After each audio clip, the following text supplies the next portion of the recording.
तो dude chapter 261 jujutsu Kaisen का हमें फाइनली ऑनलाइन देखने को मिल रहा है और इस चैप्टर के अंदर हमारे बहुत सारे डाउट्स क्लियर हो जाएंगे, जैसे यूटा अभी गोजो की बॉडी के अंदर कैसे आया है और सुकना और गोजो की बैटल भी हमें इस चैप्टर में देखने को मिलेगी। वेल हेलो सुपर फ्रेंड्स, कैसी हमारी सुपर पब्लिक? आई होप बहुत ज्यादा बढ़िया होगी यार। तो चैप्टर की स्टार्टिंग में ही हमें देखने को मिलता है कि यूजी ने अपने हाथ को सुकना की बॉडी के अंदर दे मारा है और वो उसके हर्ट को क्रश करने वाला होता है और बदले में सुकना भी अपने डोमेन को क्रिएट कर रहा होता है यूजी को मारने के लिए। लेकिन सामने एक इम्पॉसिबल चीज हमें देखने को मिलती है। सामने गोजो खड़ा था और सुकना इसको देखकर काफी ज्यादा शॉक हो जाता है और वो कहता है, मैंने सोचा नहीं था तुम ये करने में भी सक्षम हो। और वो पहचान जाता है कि गोजो की बॉडी के अंदर यूटा है। और ये सब कैसे हुआ, गोजो की बॉडी को यूटा कैसे यूज कर रहा है, ये सब दिखाने के लिए हमें फ्लैशबैक में ले जाया जाता है। और ये फ्लैशबैक तब का है जब सारे सोर्सरर्स को सुकुना के अगेंस्ट बैटल में तैयार किया जा रहा था। उस वक्त तो प्लान करते हैं कि रिका केंजाकू की बॉडी को ईट कर लेगी और उसके बाद जिसके बाद यूटा को मौका मिल जाएगा गोजो की बॉडी को टेक ओवर करने का, जिससे वो फाइट में री एंटर कर सके। और फिर कुसाकाबे कहते हैं कि क्या तुम सिर्फ लिमिटलेस को कॉपी नहीं कर सकते हो, जिसके आंसर में शोको कहती है कि लिमिटलेस को बिना 6 आई के यूज नहीं किया जा सकता है। तो कुसाकाबा कहते हैं तो फिर 6 आई को कॉपी कर लो। लेकिन शोको कहती है कि 6 आई को ऐसे कॉपी नहीं किया जा सकता है, ये गोजो की फिजिकल बॉडी का ही एक पार्ट है, ये कोई कर्स टेक्निक नहीं है जिसकी वजह से इसको कॉपी नहीं किया जा सकता है। और इसके आंसर में माकी कहती है कि यूटा किसी की भी टेक्निक को सिर्फ 5 मिनट के लिए ही यूज कर सकता है और अगर यूटा किसी तरह से केंजाकू की पावर को कॉपी करके गोजो की बॉडी में चला भी जाता है तो फिर वो 5 मिनट बाद क्या करेगा, जिसके आंसर में यूटा कहता है मुझे नहीं पता है। तो इस चीज को मैं एक्सप्लेन करती है। वो कहती है इसकी 3 पॉसिबिलिटी है। तो सबसे पहली पॉसिबिलिटी में मैं कहती है कि अगर किसी तरह से यूटा गोजो की बॉडी और अपनी साउल को सही से मेंटेन नहीं कर पाया तो वो मारा जाएगा। और दूसरी पॉसिबिलिटी में वो कहती है कि अगर केंजाकू की जो टेक्निक है वो दूसरी टेक्निक्स की तरह नहीं हुई तब भी यूटा की मौत हो जाएगी, लेकिन इमीडिएटली नहीं होगी पर धीरे धीरे हो ही जाएगी। और थर्ड पॉसिबिलिटी में उसने बताया कि अगर केंजाकू की जो एबिलिटी है वो फर्स्ट एक्टिव के बाद ही यूज होती है तो फिर वो 5 मिनट के बाद भी सरवाइव कर सकता है और लिमिटलेस टेक्निक को भी यूज कर सकता है।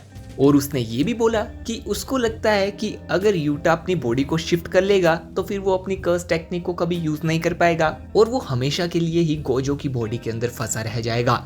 और इसके आंसर में यूटा कहता है कि इस प्लान को पूरा करने से पहले मैं सुकुना के साथ बैटल करना चाहता हूं, जिसमें मैं अपने डोमेन को यूज करना चाहता हूं, अपने फुल पोटेंशियल को यूज करना चाहता हूं और अगर इस बैटल में मैं हार गया तो फिर मैं गोजो की बॉडी को एक्सेप्ट कर लूंगा। लेकिन यूटा गोजो की बॉडी को यूज करने से पहले गोजो से परमिशन मांगने जाता है। वो गोजो को कहता है कि अगर तुम मर गए तो तुम्हारी बॉडी को हम यूज कर लेंगे। और इसके आंसर में गोजो कहता है हाँ तुम ऐसा बिल्कुल कर सकते हो, मुझे इससे कोई दिक्कत नहीं है। और फिर गोजो कहता है कि अगर वो सुकुना के साथ बैटल में हार जाता है तो गाकुगांजी को हेड बना दिया जाएगा।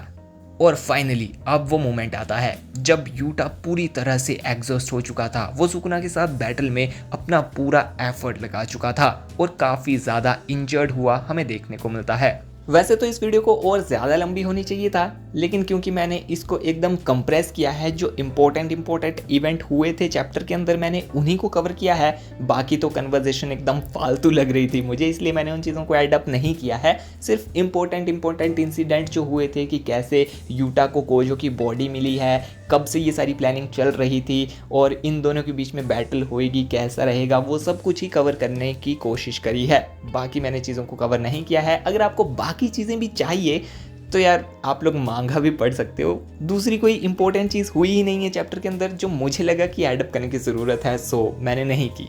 यूटा की हालत बहुत ही ज़्यादा ख़राब थी। इवन अराता अपनी टेक्निक्स का यूज़ करके भी उसको हील नहीं कर पा रही थी, लेकिन उसने अपनी टेक्निक की मदद से यूटा के वॉन्ड्स को बहुत ज़्यादा ख़राब होने से रोक दिया था। और इस मोमेंट में यूटा कहता है मैंने अपनी लिमिट को पूरा छू लिया है।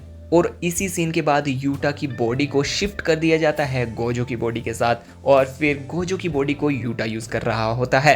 अब अगेन स्टोरी प्रेजेंट में आती है जब गोजो और सुकुना एक दूसरे के अगेंस्ट बैटल में खड़े थे और इन द एंड हमें सुकुना और गोजो एक दूसरे के सामने बैटल में देखने को मिलते हैं, जहां वो एक दूसरे पर अपना अपना डोमेन यूज ही करने वाले होते हैं, जहां गोजो डोमेन इन्फिनाइट वॉइड का यूज करता है और सुकुना मेलवोलेंट श्राइन का यूज कर रहा होता है। एंड यहीं पर ये चैप्टर एंड हो जाता है। मैं बहुत ज़्यादा एक्साइटेड हूँ आगे वाले चैप्टर को देखने के लिए, क्योंकि भाई यहाँ पर गोजो और सुकुना की जो बैटल होगी वो बहुत ही ज़्यादा खतरनाक होगी, क्योंकि यहाँ पर कॉम्बिनेशन होगा यूटा और गोजो की पावर्स का। सो आई एम सो एक्साइटेड देखने के लिए कि कौन बैटल को विन करेगा। आप लोग मुझे कमेंट सेक्शन में बताइएगा कि आपको क्या लगता है कौन इस बैटल को विन करेगा। आज के इस वीडियो के लिए इतना बहुत है। अभी आप लोगों से मिलते हैं नेक्स्ट वीडियो में, तब तक के लिए bye and thanks for watching.